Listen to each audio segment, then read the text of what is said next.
Welcome to the Tanyaacker Show. In the last episode of the podcast, you heard a part of Dwayne Betts' story. He is the founder of Freedom Reads, which builds libraries and prisons. And now here's the rest. And again, he will tell it better than I ever could. But it is about, and these are Dwayne's words, the architecture of hope. Here I am again with Dwayne Betts. I want to talk about what led you to write, and relatedly, what the experience of reading began to mean to you while you were incarcerated. Books were the thing that no matter what, they could reveal something of the world to you that you just didn't know. And I lost myself in reading, not really as a way to become a writer, but as a way to recognize, like Harold Bloom says, that, you know, we go to books because we can't know enough of the world, because we can't know enough of each other, and because in a really profound way, we can't know enough of ourselves. And books give us a pathway towards that. And intuitively, I just went to books for that. I mean, I survived prison because I just wasn't as naive, as inexperienced, as unaware as some people who deserve to have better. And being a writer gave me the chance, you know, to be a witness, to imagine that those stories mattered. And for a long time, I only thought they mattered for sorrow. But my turn towards, you know, last couple of years of my life, and I've been like profoundly depressed. I've discovered I got ADHD, that I'm bipolar. But in admitting those things and not thinking that the anchor that I had been carrying around was like just something that, you know, I earned because of my regrets, but something that is just the fact of my own life has given me the space, I think, to try to hold on to more joy and to think about the love of books and a desire to be a writer as a conduit for more than just suffering in the world. You really built on that when you were incarcerated and began writing and composing poetry. What happens when you get out?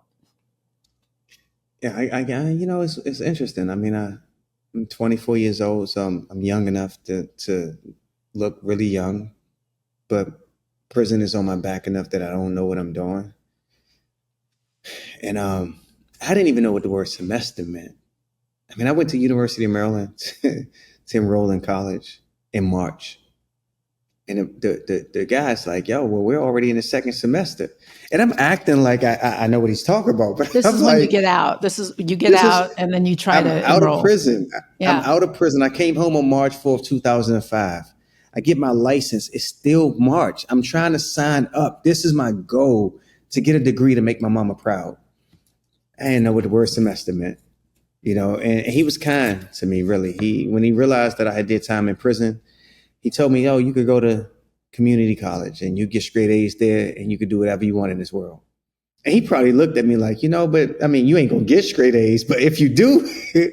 And I was like, okay. I went to community college, got straight A's. I got admitted to the University of Maryland, had a full tuition academic scholarship there. I became the commencement speaker. I famously, and I'm trying to not hold on to this as a grudge, but I had a full tuition academic scholarship to Howard. And when they found out about my felonies, they took it from me because that's my alma mater. yeah. They say, oh, well, this is not a moment where I will be. This is not an HU. That this is not an HU moment. They took away your academic scholarship.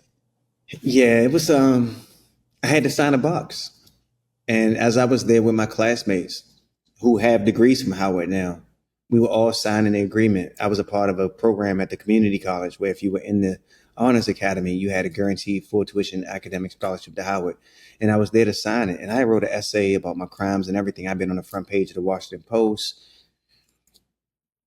I had to check a box. And the truth is that, you know, maybe the community college and my advisors, they didn't feel like they had enough weight. It wasn't a fight that we could engage in. My girlfriend was pregnant, you know, like, man, people always be like, yo, why you ain't fight this and fight that? And it's like, what do you mean? Why you fight, man? I was trying not to drown. You know what I mean? I'm like, I'm about to get married to somebody. We barely know each other. You know what I mean? I'm like, man, I told this woman that I was going to take care of things. I got lucky though. I went to University of Maryland. I remember when I got interviewed for that scholarship, they said, is there any questions that you feel like we should have asked? And I was so dumbfounded. They didn't ask about prison. I was like, yeah, I know I've been in prison, right? And listen, man, I just need to know. I don't want to be set up again. And they were like, listen, we know you've been in prison. We talked, it's above our pay grade. We talked to who we needed to talk to. And the decision that we're making in this room is about Reginald Dwayne Betts, the student. And I got a full tuition academic scholarship. When I graduated, I was the commencement speaker. Leon Panetta was the main commencement speaker that day. He's the head of the CIA is sitting beside me. When I stand up in front of these 15,000 people and I say, 12 years ago today, the Honorable Judge Bach sentenced me to 9 years in prison. And on that day, nobody expected that I would be here. I could just look in the front, man, and people started talking out loud. Did he just say he was in prison? And so I think about Howard and I think about my frustration with it. But the reality is that it was just a bureaucratic, it was somebody who had a job, who they had to maintain their job, and was confronted with an anomaly.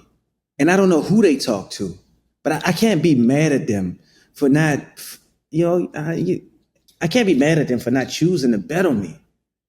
And yet I can be mad at the ways in which people act as if I'm trying to condemn an American institution because I was wrong, as opposed to just saying in the same way that I want mercy and forgiveness and want an opportunity to be better. Like, why can't the institution just say, you know what, man, we should have made a different decision?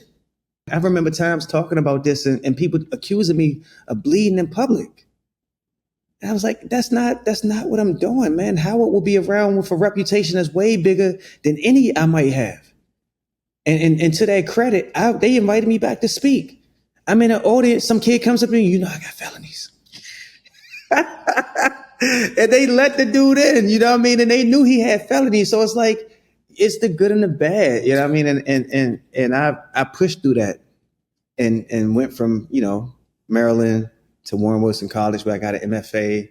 And then the MacArthur Fellowship, the MacArthur, yeah. Let's not forget that. Yeah, I gotta, I gotta tell you though, man, I didn't, and this is my fault. You go to prison at 16, you abdicate your opportunity to plan in the way other people plan their lives. I went to law school because I couldn't get a job. And quiet as kept, man, I put my family through it all because they were like, Dwayne, when are you going to settle down in terms of a career? And how do you tell, I was married for like 16 years before we got divorced. But how do you tell a woman that's like, yo, I can't figure this thing out? And forget all of the other challenges of a relationship. How do you just be like, yo, you keep wondering why I'm jumping from idea to ideas? Because like, honestly, I'm unsettled. I don't feel like I got a home. And I was like, yo, I'm gonna go to law school. She was like, since when you plan on going to law school? Now, mind you, I had just decided 11 minutes before I told her that. And I was like years ago, you know me, I always wanted to go to law school. And she was like, I could be like, this dude believes that we are going to survive off of pure hope. And that is the craziest thing ever. And it worked for a long time. And then, fortunately, when it started working for us as a family, it started working more for me as a human being because I got to realize that like sometimes all you got is hope, and sometimes all you got is faith, and you got to be willing to tell somebody that. You got to be like really brave enough to tell somebody, if we rocking together, you need to know all we got is hope, all we got is faith, and I'm gonna tell you when it feels like it's hopeless. And I'm going to tell you when I feel ecstatic.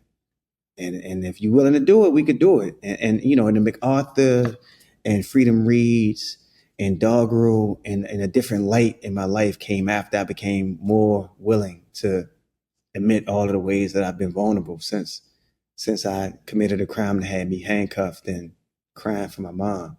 I want to talk about those, but I have to ask you about your experience at Yale. We share that alma mater. I don't know if you saw the or read the vice president's book about his experience at the law school.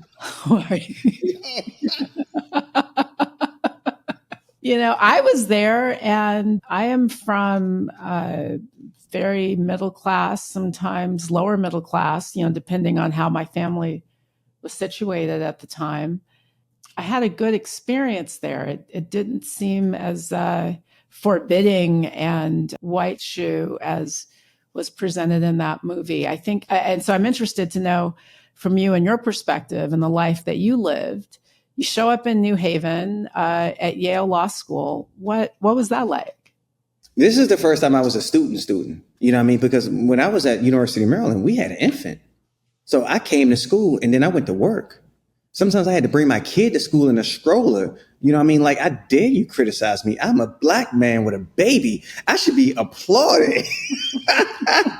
But I got to Yale, and it's so funny. Like, it's like, yo, why'd you go to Yale instead of Harvard? Because I got into Harvard as well.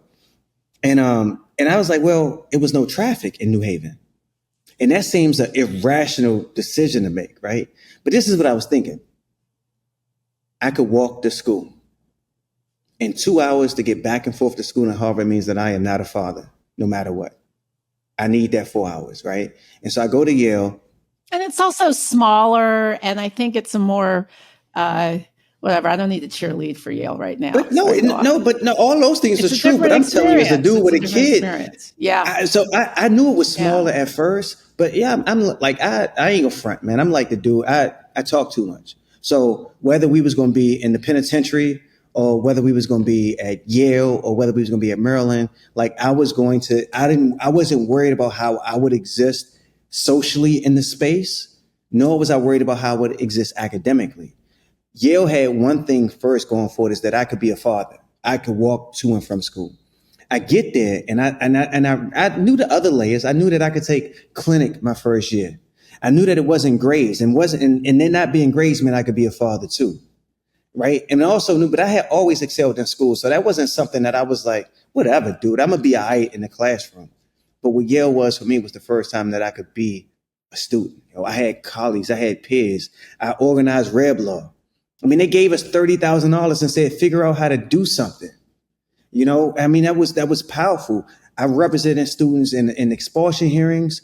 I worked in the public defender's office. My first year, I worked on a death penalty case. Like I was a student. I was a student rep. I organized the magic show. And the magic show, because I was an owl, older, wiser law student. So I organized the magic show for the families, the students that had families, and the people who worked there who had families.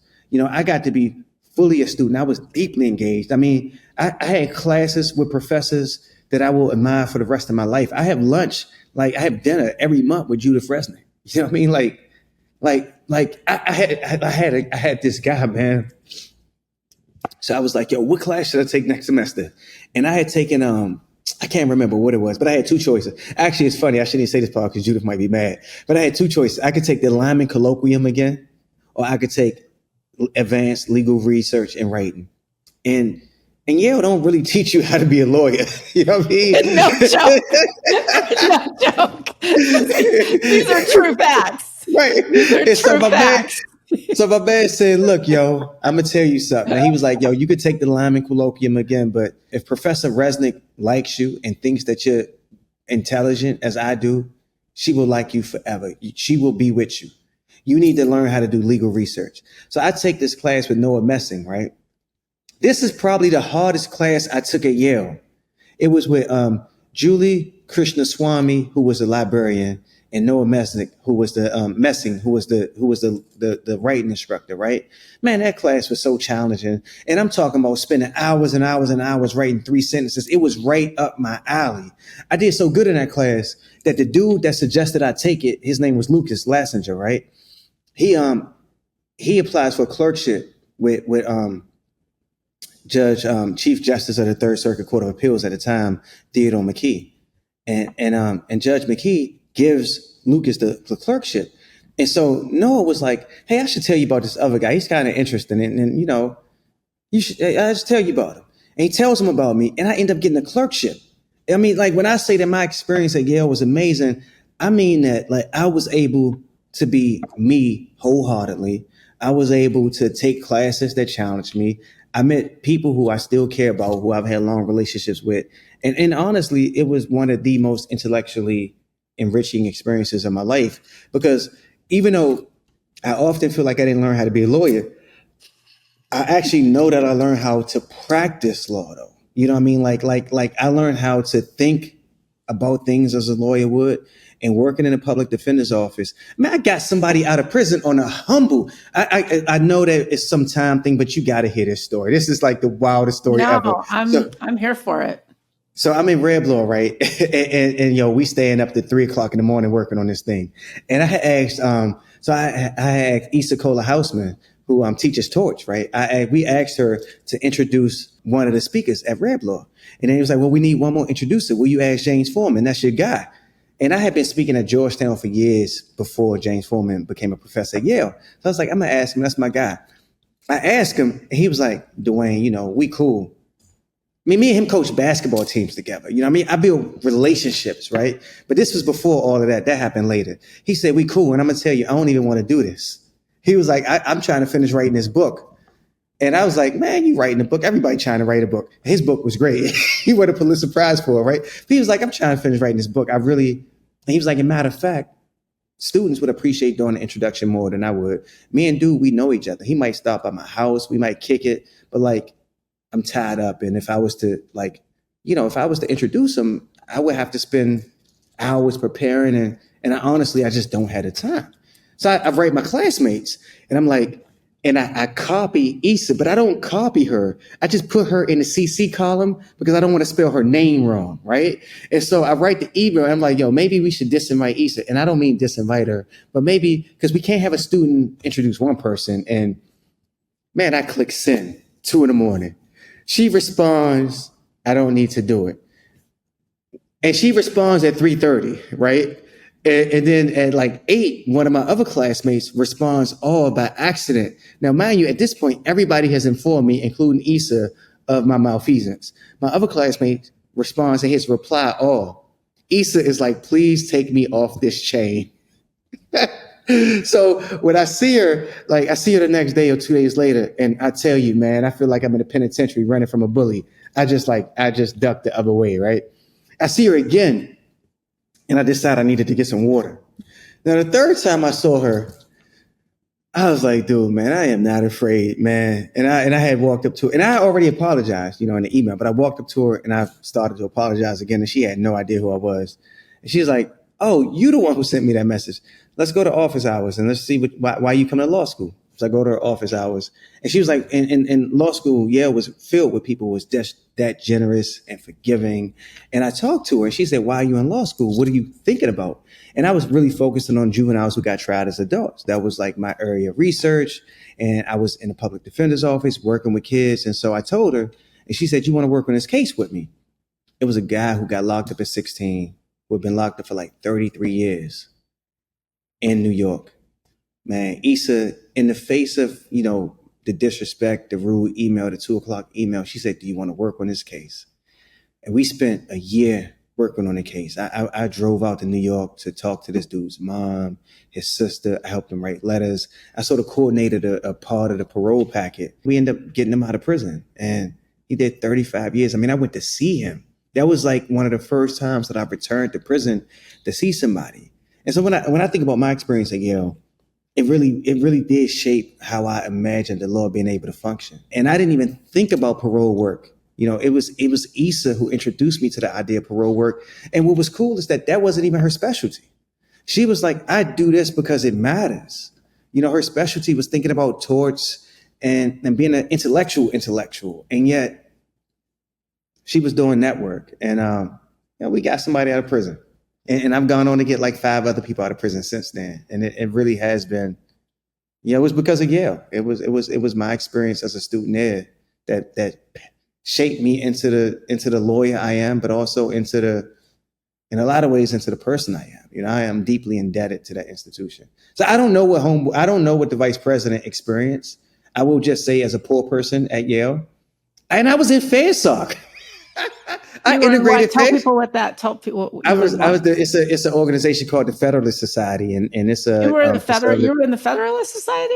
Look, we way too late in the game to integrate society. I needed to Yeah. integrate something, so I was like, I'm gonna integrate the Federalist Society, and I would, and I went to the meetings. I mean, I had friends who were in the Federalist Society who were ready to go to, who they were ready to get out in the streets and get in cars and drive to protest with me. I mean, like the school was diverse and it was complicated. I mean, Yeah, sometimes it is incredibly important. For people who are listening and don't know, the Federalist Society, which began at Yale, is the preeminent conservative legal think tank institution. They graduate judges to get their imprimatur, certainly as a legal conservative, can advance one very quickly. So bravo to you for oh, they didn't give me stepping that into a imprimatur. space. Well, I don't think, but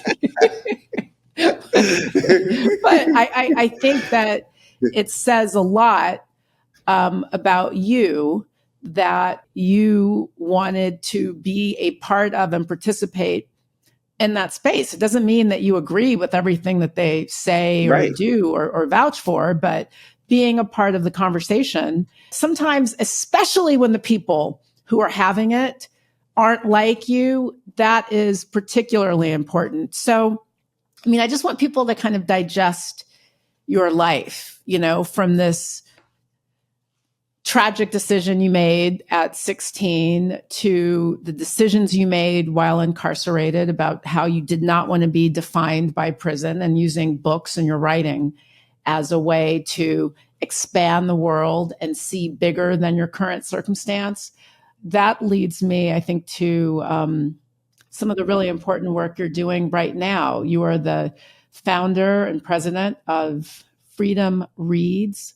Tell us about Freedom Reads. Somebody asked me, and they said, if money, this is, and I will admit that this is the kind of question that nobody gets asked.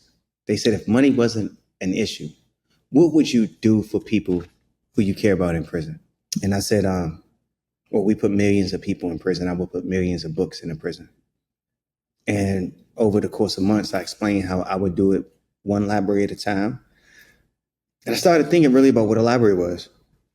I was thinking about those libraries on the corners, those micro libraries, and I started thinking about micro libraries, and I started thinking about the idea that, one of the biggest challenges of prison is how can you be what you can't see? And I read all of these books, and I was often sitting on the floor or sitting in my cell, but it wasn't a cultural thing. And when I think about prison, I think about barbed wire, I think about shanks, I think about the toilet sink contraption, I think about the cell door closing. When we think about books, we sort of isolated the human beings. We think about like Malcolm X and Nathan McCall. But what would it mean to create a symbol for possibility that lives in prison that is connected to the book? And for me, that became the Freedom Library. And to conceptualize it, I started working with architects at Mass Design. And I did this because I thought, if we designed this to look a specific kind of way, we make the case. Man, I used to be so depressed sometimes in prison. Last week, I was in Sussex One State Prison, the prison where I served time at, and I was in the cell, and I just, everything in that space was a symbol of suffering. The toilet where I burned my father's letters because I couldn't deal with the fact that he was, he had his own mental health challenges that came out in what he wrote me. I burned his letters because I needed to make him disappear. The small window that I looked out of when my man Juvie said, do you think I'll ever get out of prison? But the thing is, like, when we were looking out that window and he said, do you think I'll ever get out of prison? And he's serving life plus 33. I said, yes. And I ended up getting him out. But what allowed me to get him out wasn't being beholden to the architecture of suffering that is prison. It was deeply believing in the architecture of hope that is a book. And so when I conceptualized the Freedom Library, we said we're going to build it and we're going to put one. It's a beautiful set of 3 bookcases and a long bench. And the bookcases curved, echoing Martin Luther King's sentiment that the moral arc of the universe is long, but it bends towards justice. You can access the books on each side. And so 7 people could stand around And that place becomes a location for humanity, for community, for thoughtfulness. It becomes an opportunity to not just be who you want to be when nobody's watching, but be who you want to be when you go into the cell. It becomes like the same, I hope, my commitment to believing this is true is it becomes just as significant in the life of those incarcerated as the basketball court is, as the weight pile is, as the telephone is. Because honestly, if I'm able to talk to you right now as an equal, as a peer, if we're able to laugh and joke and go through all of the different levels and ranges of diction, it's because those books allow me to have access to the language that makes this so. And it's because like those books gave me a kind of sense of who I am. And it's hard. I have been in prisons that didn't have libraries. I have exploited people to buy books while I was in prison. I have not always, I've been a bad person out of a desperation to be a better person. And so when I say that we build this and we build this 500 book collection, because Sir Walter Raleigh wrote a history of the world with 500 books. I deeply believe it. And I've gotten feedback. We've gotten feedback. We built, upwards of 500 freedom libraries across 14 states, across 50 prisons. And I started with a team of me with this $5 million grant from the Mellon Foundation. And we built that out to a team of 20. And we built that out to more than $20 million of support. And I tell people, because people act as if, they act as if the money is not mine. The money is not mine. They act as if the money is mine. It is not. I don't have any money. I am broke. And it's so true that the federal government keeps asking me for student loan money back. So I just want to be clear about that, right? But people hear that $25 million number. They like, yo, you good. You don't need nothing else. And I say, let me tell you something. 1996, the year I got locked up, the state of California spent $600 million simply on new prisoners. 600 million. It's 20,000 cell blocks in this country. We have was roughly $150 million project. I am trying to raise $150 million. That is a fraction of the investment that the state of California put into locking people like me up in 1996. And so $25 million is significant, but it is less than a fraction of 1% of what's necessary to do the thing. But I will say that having put 500 of these prisons across the country, I am like, man, I am often humbled to tears because we don't get a chance. Men's prisons, women's prisons, juvenile detention centers. We don't get this chance to see ourselves as possible. I tell people all the time, nobody expected me to be who I am now. But that is not to compliment myself. This is not no, Horatio Alger, you pull yourself up from the bootstrap story. I've had more help than I care to number. This is a critique of the system that expected me. Like my teacher told me, you're going to end up dead or in jail. And I've tried to build something that's like a field of dreams. I actually got to write about James Earl Jones last year. And he was so profoundly traumatized by leaving Mississippi as a kid that when he got to Chicago, he stopped talking, didn't talk for 14 years. Say freedom begins with a book. He loved poetry and his teachers were generous and they let him work even though he wouldn't talk. He wrote a poem, brilliant poem, and the teacher said, yo, you ain't write this joint. And he was like, he's like, no, you didn't. And he's like, and anyway, the teacher was like, if you wrote it, poets read their work. If you wrote it, you would read it. You know what I mean? And he went home. He was like, I don't believe this dude is telling me I ain't write my work. He didn't even know what his own voice sounded like. He talked. He talked to cows. He talked to pigs. He talked to horses, but he didn't really talk out loud. He said, this dude's trying to tell me I plagiarized something. He went into the classroom, read the poem. James Earl Jones was born. It's like, yo, listen to this brother's voice. And he realized that, reciting poetry was like singing. A lot of times, Bill Withers also, stutterer, singing. I think books allow you to be free in that same way. It's this thing holding you back. And you discover books and all of a sudden you got a pathway to becoming. And you, through Freedom Reads, not you, the money is going to Freedom Reads. But Freedom Reads is creating that pathway for people and providing an architecture of hope. So kudos to you, Dwayne.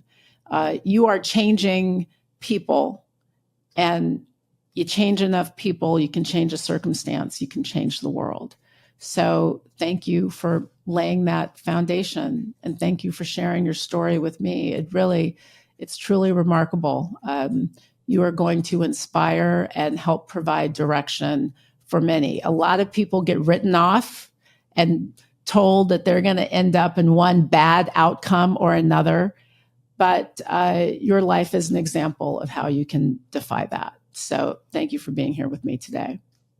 Yeah, this was so much fun. I'm telling you, this was really fun. Thank you for your time and your generosity. I appreciate it. I'll see you at the reunion.